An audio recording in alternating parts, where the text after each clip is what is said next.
Heroes of Fantasy Football Podcast. What is going on, everybody? I'm Christopher Felice, host of tonight's podcast, Here's Fantasy Football. I'm joined by my boy, Matt High. And yeah, welcome back to another fabulous week, going into week 11 of this fantasy football season. Matt, how are you feeling right now? I'm feeling a little extra special today. We got some news. Into that. News. Yeah, we're going to bring it up. Don't worry, because I'm sure everyone that you're tuning into this podcast knowing the news that happened today, and you want to know, what does Matt think? Well, we're going to get into it. But I'm doing well. 9-1 in our Dynasty League, going against you this week. So hopefully I am, yes. Should be an easy week. I think my only actual quarterback is on bye. You don't, not until the fat lady sings, my friend. You don't count your chickens before they hatch. It's not how it works.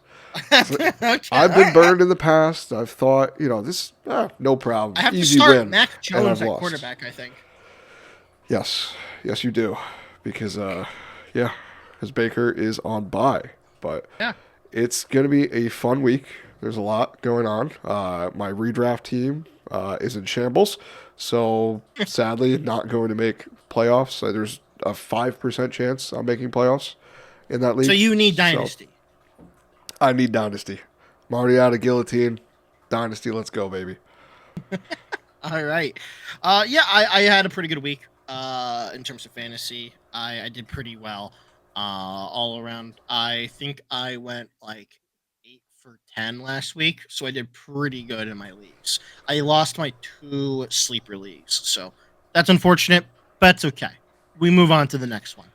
With that being said, I'm going to cover 2 things. I'm going to do my thing first really, really fast. I did win in Vampire League. I know you're all excited for the Vampire Report. I was able to snag Amon-Ra St. Brown for my victim this week. Nice. So, my roster's looking pretty funny. So now my additions are Jamar Chase, Amon-Ra St. Brown, Saquon Barkley, and Derrick Henry. I'm looking like a mighty team right now. That's pretty nice. Yes. No, I love it. It's awesome. Well, let's move on to some more tumultuous news, I think is a word I'm going to use today, because I just did. They had just announced today in the Colts quarterback camp that our boy Joe Flacco has been sat for Anthony Richardson. Matt High, go ahead. Take us how you feeling. What were you doing when the announcement got called? Were you celebrating? What type of champagne did you pop open? Go ahead. What we got? Take us through. I was sitting at work writing a report, and I'm just looking, and all of a sudden my phone dings. I'm looking at it. I'm like, oh, baby, here we go. We're back. Tony is back in the building, ready to start for the Colts. I'm very excited. He sat for a couple weeks and learned a whole heck of a lot of nothing from Joe Flacco, as expected by those who have watched Joe Flacco play football. We kind of saw this coming. Finally, they came to their senses and are going to give the guy a shot, as they should have done the entire time. You were not going to be getting a Super Bowl with that roster with Joe Flacco or Anthony Richardson. Now, don't hear what I'm not saying. Anthony Richardson is not going to be good because he's still learning. But this is a really good step for him to become the guy that they want him to be. I mean, he was a 4th overall draft pick. They treated him like nothing. There were people calling for Caleb Williams to be benched. You're not doing that to your rookie quarterback, and Anthony Richardson was pretty much a rookie. So this is good for his progression, get him reps on the field. Jonathan Taylor, manager, should be extremely stoked. I saw a stat on X today that he has 0 touchdowns with Joe Flacco and 5 touchdowns with Anthony Richardson. So this team is going to be better for the run game. Maybe not the passing game, except for, some deep shots to Adonai Mitchell and Alec Pierce, because that's just the kind of quarterback Tony is. But I'm going to start calling him Tony, because maybe out of the bye, that's what he needs. He just needs a new calling card, a new nickname. He needs a name change. You start fresh. Anthony seemed too professional. He needs Tony. Tony, get out there, go sling that rock, and prove everyone wrong. Okay. All righty. There's the call out. So hopefully he gets it done. Hopefully we see some progress in your guy there. And he kind of keeps on going. But yeah, That's our two little things before the show here. Without further ado, let's get to our regularly scheduled programming with our starts of the week. Let's do it.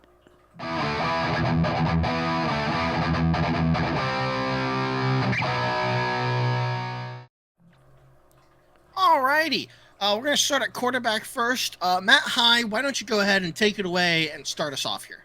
Will do, sir. So I'm going to go with Russell Wilson going against the Baltimore Ravens this week. And got to admit, Russ has been a lot better than I gave him credit for. In his first game back, I actually called him Justin Fields without legs. So sorry, I'm wrong. I'm here to say that I am wrong about Russell Wilson. The offense does look a lot better with him under center. The Steelers' defense is above average, but there's just no stopping this Baltimore offense right now. They're just able to put up points left and right, so I really expect the Steelers to be playing from behind most of this game, and a lot of the time they're just going to need to lean on Russ and throw the ball more than that they're used to. You know, they like to grind the clock on the ground game. I don't know if they're going to be able to do that this year, this week especially. He had his lowest yardage last week, his passing yardage, with 195 passing yards. Previous 2 weeks, he was over 260 yards in both of them. You know, the Ravens' defense is beatable through the air. Russ should be a top 12 quarterback at the position this week. Yeah, no, I like it a lot. I think it's really funny the amount of like kind of negativity that he had around his position going into that Steelers lineup, considering his stats on the Broncos were not bad by any means. They weren't Super Bowl caliber, but they were very serviceable considering kind of what was going on in there at the time. I mean, for a bunch of weeks, he was like matching Patrick Mahomes in like every category. On that last year, he was a Bronco. I mean, I'm not saying he was perfect. I'm not saying that there weren't times where there were some issues. I'm just saying that it was definitely not all his fault, and I think that's being proven at this very moment right now. Well, I wouldn't say it was his fault, but he definitely was not good by any stretch of the imagination. There was not a single week you were looking and you were like, wow, he actually wasn't terrible this week. It was like every week he was just throwing air balls and lame ducks in the air. He was a big problem in Denver. I don't know what happened this year. He finally got out of it a little bit, but he's looked a lot better. I'm going to read off some stats really fast. All right. Are you ready for this? I'm ready. Bring it. All right. I'm gonna go off the fantasy points from last year. Okay, I'm gonna go all the weeks. 16.95, 30, 18.3, 24.45, 20.7, 9.85, 15.8, 18.7. He didn't play against Tennessee. Week 10, 20.6, 17.05, 18.10, 20.70, 18.70, 19.75, 25.90. And then did not play last 2 weeks because that's when they gave him the whole ultimatum. Very, very serviceable. It is not incredible. This is not like, top tier Josh Allen, Lamar Jackson. But that's definitely like the second echelon of kind of quarterback. I know it seems weird because they did so bad, but I'm just saying like that last year. So 2022, I know he was also, that was definitely a more questionable experience. But 2023, he looked fine. He, like I said, serviceable. He wasn't great, but he also definitely was not the problem there. That's all I'll say on that. Not the full problem, but yeah. Who's your quarterback this week? Yeah. So I got Jared Goff going up against the Jacksonville Jaguars. So I could give a variety of reasons as to why I'm picking this guy. I could give it because he threw 5 interceptions last game, and he's like almost never done that before, and he still won. And this will be a revenge game. Perhaps he'll kind of get better, and he's going to take that to heart and just go out there and be him. I could go over the Sam Laporta factor of him getting back into the offense, and Jahmyr Gibbs is there, and St. Brown is there. I could go over the fact that the line looks decent. I could do a lot of stuff, right? But it's actually just against the Jags. And I think I'm going to hold firm on that. It's a good offense going up against the Jacksonville Jaguars. I don't feel like I don't have to justify this pick that much. So that's the ground I'm going to hold on. No, yeah, the Jags just bleed points to the opposing quarterbacks. They just give it to you for nothing. They're just like, here, take this, Have fun. Just take it. Yeah, they're pretty bad pass defense. So I like that pick a lot. And I have Jared Goff, so I Oh, gives a little extra boost in confidence this week. Because yeah. last week was kind of rough with those 5 interceptions. Still won, but it was kind of hard to watch. I did not understand what was going on. I don't know what happened either, but it's fine. It's fine. It's fine. Yeah. It's fine. So I'm going to move into my running back because it kind of follows the same logic as that. I'm going to go with David Montgomery against said Jacksonville Jaguars. Monty has been an awesome value this year. He is about as solid of an RB2 on your roster as you could possibly get. He's the goal line back. He has the ability to break a big play every single time he touches the ball. This week, gets the Jags defense, which is ranked 28th against opposing running backs, with the Lions most likely being ahead shortly after they kick the ball off and playing with the lead the entire game. They're going to just use Monty to run out the clock. So this week, I'm giving my touchdown guarantee to Mr. Montgomery. So book it. Touchdown. I like it. I like it a lot. Moving on to my running back here, I got Josh Jacobs going up against Chicago at Chicago. Rivalry game, sparks are going to fly. There's plenty of animosity going around in Chicago for all the years of the Aaron Rodgers domination, right? No surprise there. No, nothing going on. I feel like at least the Packers offense is going to be firing on all cylinders, I would assume. He's questionable right now, Josh Jacobs, with a quad injury. I know they're saying they want to ease him back in.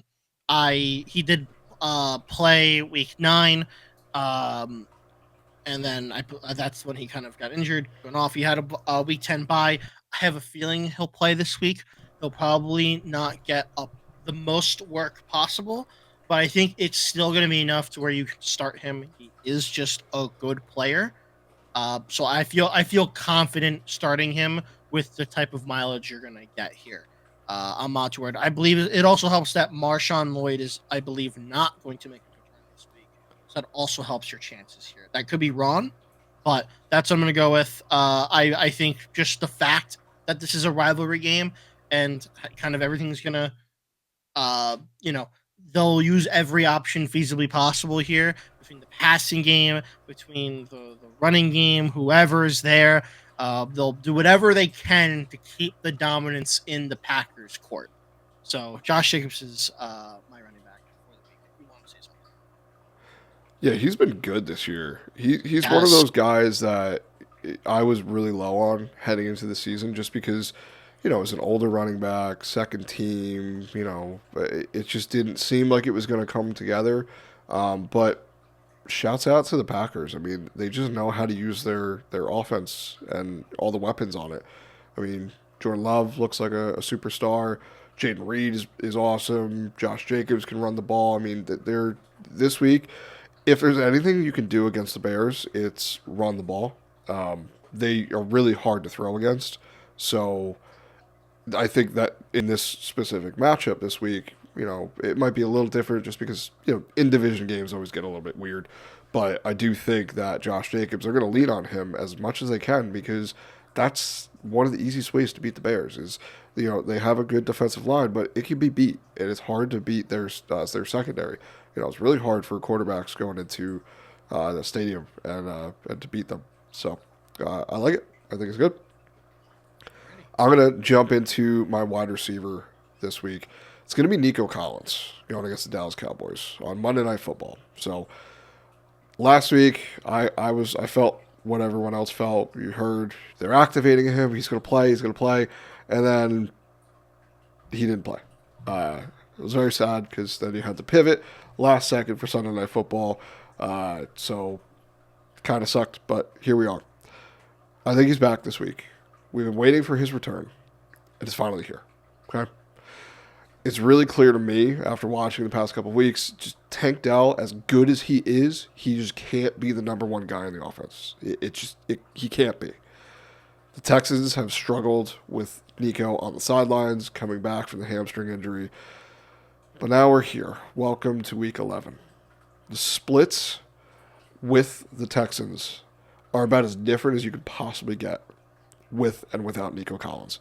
So looking at Stroud was 4th in passing yards weeks 1 through 5 with Nico Collins on the field, but fell to 25th in weeks 6 through 10 when Nico Collins was on the shelf.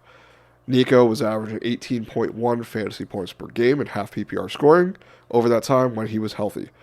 With a struggling Cowboys defense and the Texans wanting to prove that they are a top contender after just getting destroyed, maybe not destroyed, but blundering that game after 5 interceptions on the defensive side of the ball that could not move the offense, Nico is going to go crazy in his return. They're going to give him everything early and often, establish him as the dominant wide receiver we know he is, and they're going to take it to the Dallas Cowboys because their season's pretty much over. It's been over for a couple seasons, but a couple weeks, but maybe the season. No, I like that. No, I like that. Yeah. But we have it's just you play your studs, and same thing with CMC. He came back last week. You started him. You didn't know what to expect, but you knew you can't sit your studs.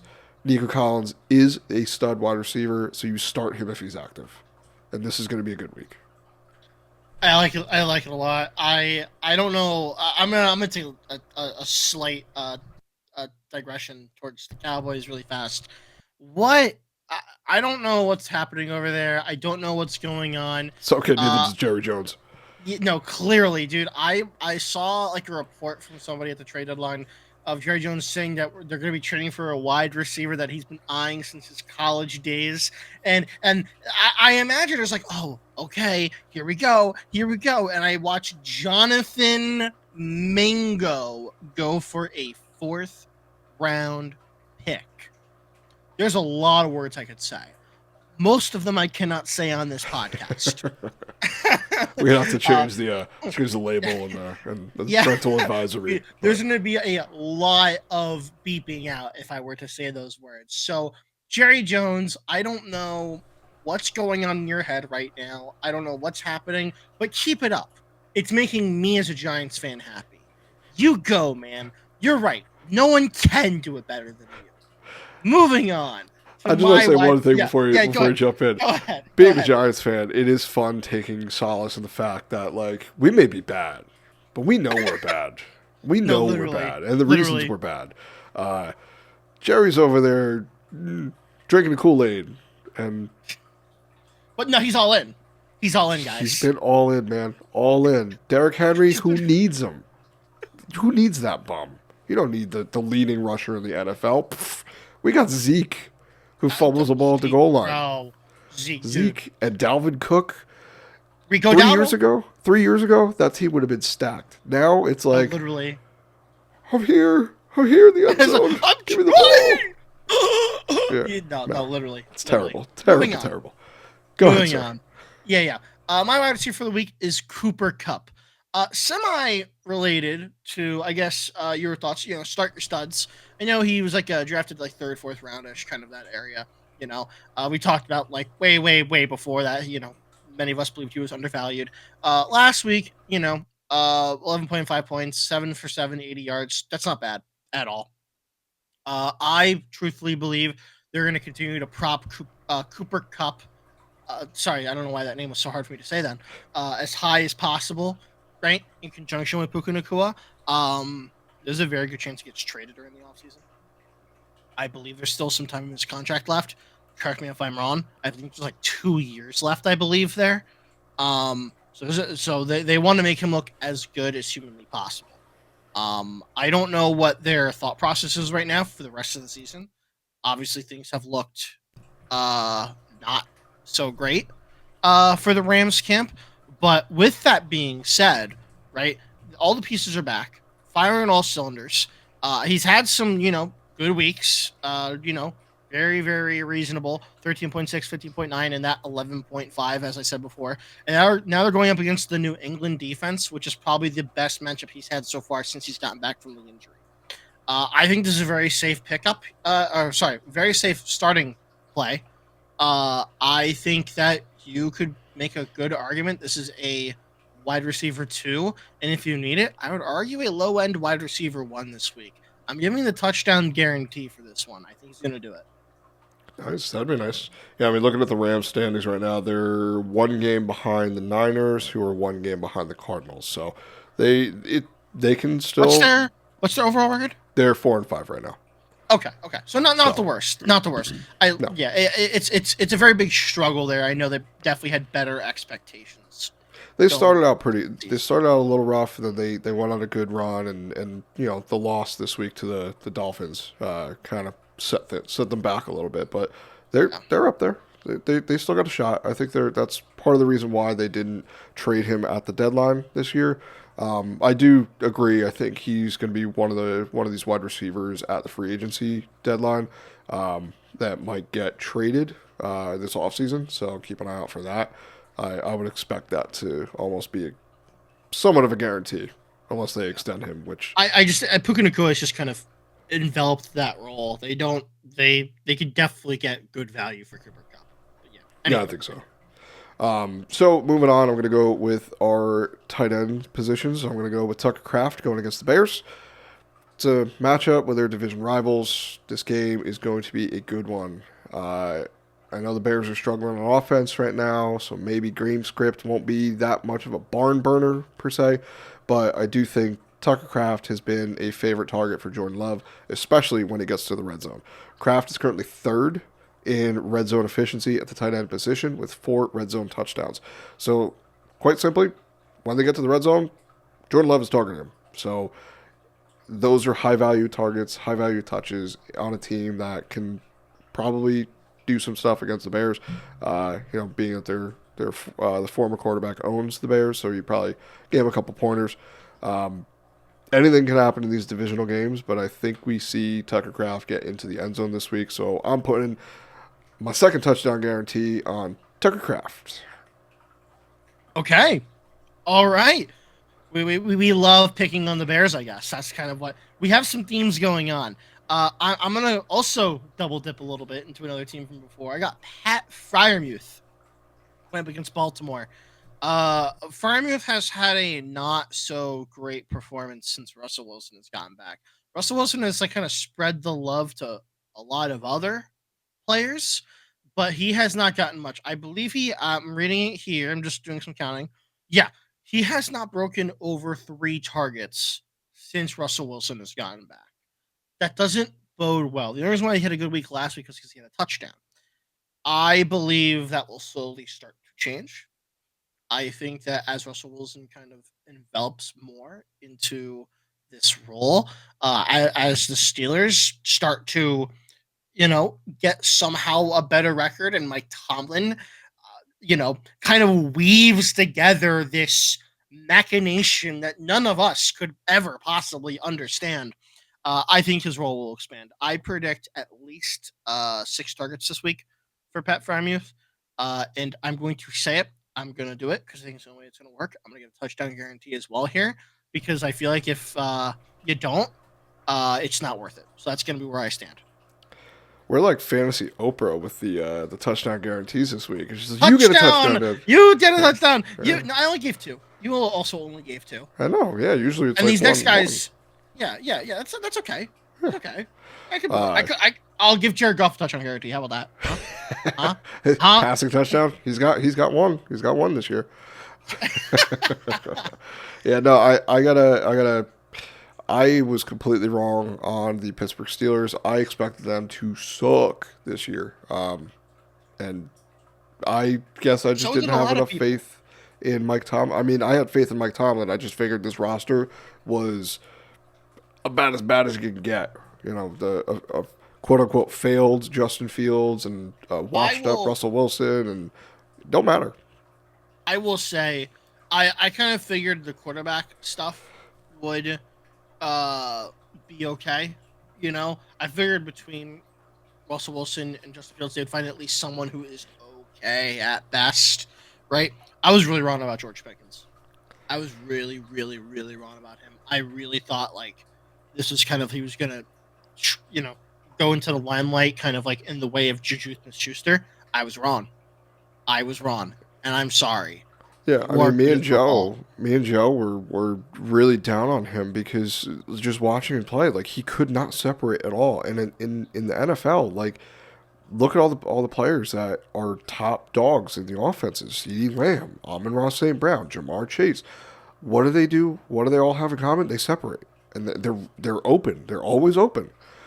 And it was just never him. He has great highlight reel catches, which is cool, for Sports Center and stuff. But like when you're looking at it, it's like, why are you always, every target is a contested catch, every single target?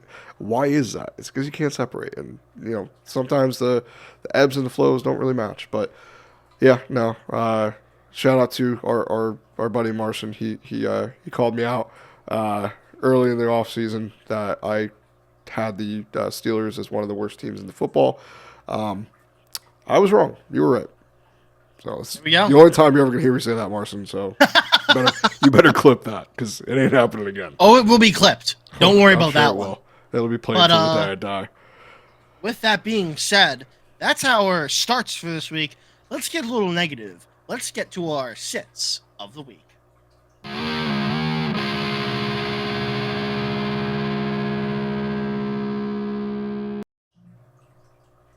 Matt, the floor is yours. Gonna go with a guy who was drafted fairly highly. Injury has played a role in why he has not been very good this year, but Travis Etienne going against the Detroit Lions is going to be my sit of the week. You cannot start him. You cannot. Lions are a tough run defense, and, well, the Jags, they just can't move the ball. Trevor Lawrence on the shelf for a little bit. It's Mac Jones. We've seen Mac Jones. He's not going to be able to do a whole heck of a lot. We saw him throw 2 interceptions last week. That's kind of a low bar, but I expect him to throw more. So, scoring opportunities way down. And efficiency for Etienne has been terrible. He's been losing work to Tank Bigsby, who started the season as one of these guys who was like, oh my God, is this it? Last week got injured. He still shows flashes, but I mean, right now, I don't know how you have any confidence in starting Travis Etienne. He's a desperation flex play for me this week. There's so many more guys I'd rather play over him, at the running back position. Rico Dowdle, I'd play over him. Audric Estime, I'd play over him. Austin Eckler, I'd play over him. It's just bad. Just don't hurt yourself. Don't do it. Just put him on the bench and just leave him there. You don't gotta worry about it. Don't go through pain. I gotta be honest. What a fall from grace. I was really high on Travis Etienne.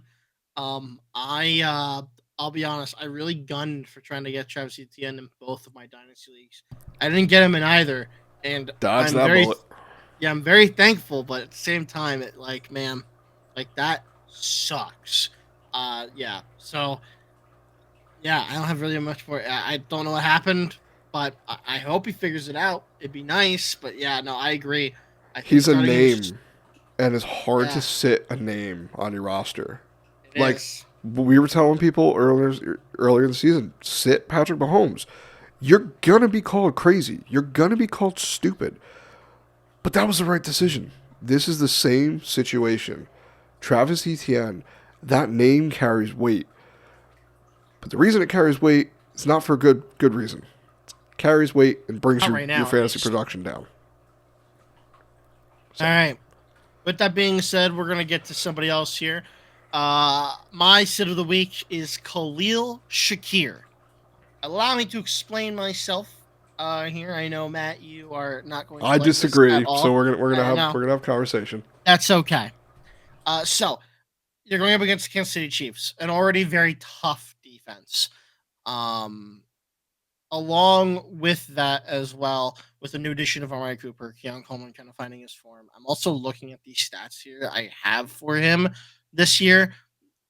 None of this is stellar at all, in the slightest, in terms of fantasy production. He's had 2 weeks above 15 points, and then when he is not above 15 points, the highest he has gotten is 11.7. Everything else is 10 or below. Right? So that's 3 weeks. I'll give you the 10-point week right there. I'll give you that as like an also okay week. That's like a flex. I could flex that. That's fine. Everything else is below 10 points. He gets targets. He gets receptions. There's nothing wrong there. It's a very like slot short game for him. He has 2 touchdowns so far this season. I believe he could have had 3, but I think he blew it in the end zone one time, so that's on him. Uh, but yeah, it's tough for me to want to trust that going up against a much more difficult opponent here when the Bills will most definitely have to use everything in their arsenal. Um, he will likely not see like the most targets he's seen in a game so far is 10. Right, last week he had 9. Very good, nothing wrong with that at all. But I think here there'll be more diversity in those targets because they need to make sure they score any opportunity against the undefeated Chiefs. Even though that offense is not doing too well, uh, they keep doing it. So you have to keep the opponent guessing. Matt, go ahead. Explain why I'm a big dum dum. We got enough time for that. Shots Whoa!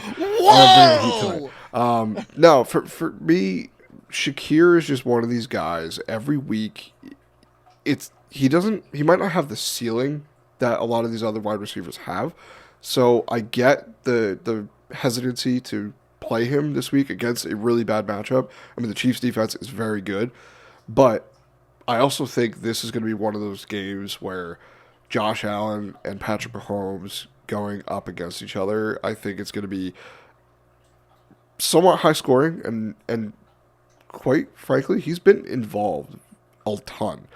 Earlier in the offseason, we were trying to figure out, is it Dalton Kincaid or is it Khalil Shakir?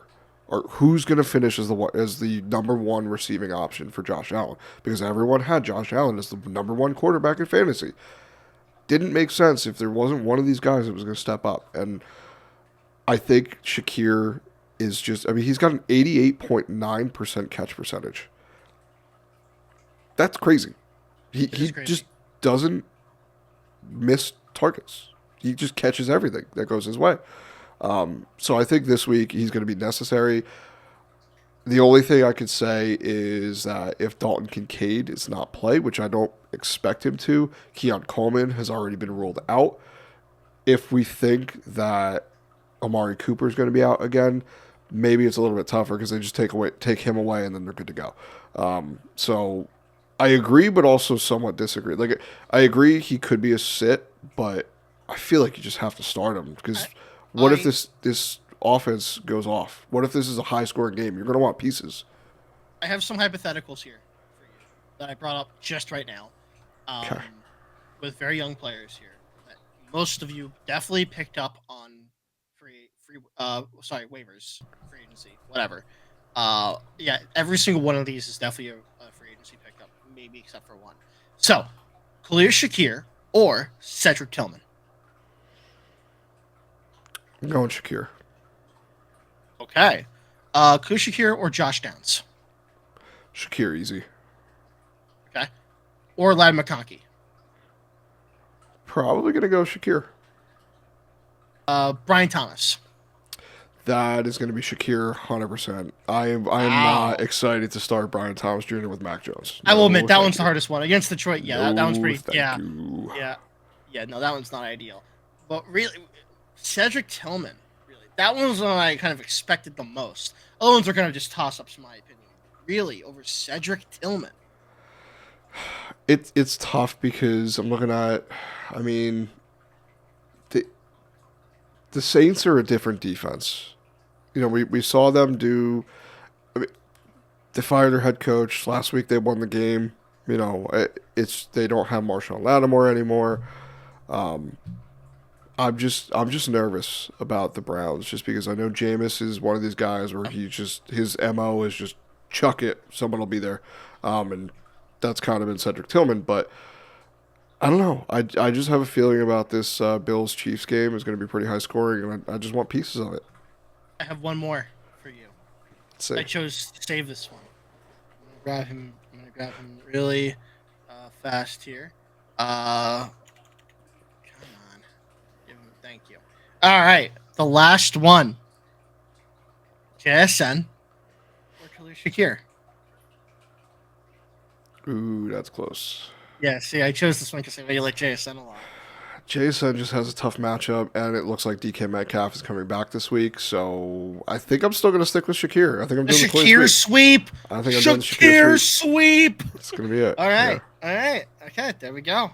I guess if you have any of those players, don't start them 100%. They won't score any more face points than Shakir, according to Matt High. According to me, how I would do it, I would start Tillman. I would sit Downs, 50-50 on McConkey, sit Thomas, start JSN. There we go.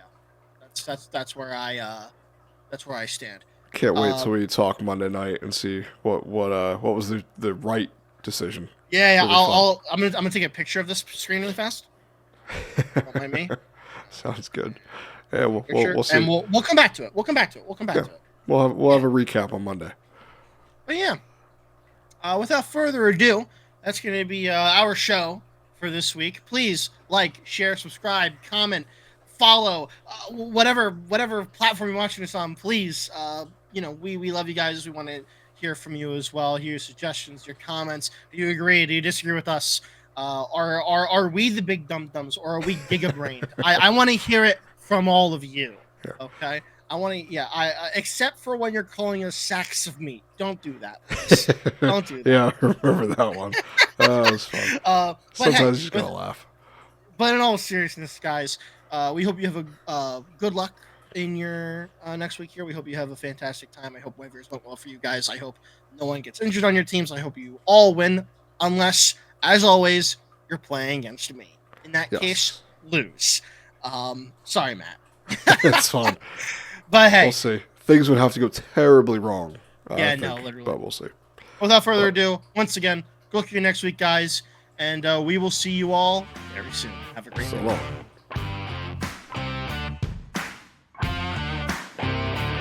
Thank you again for tuning in to another episode of the Heroes of Fantasy Football podcast. Follow us on Twitter at TheHeroesFF.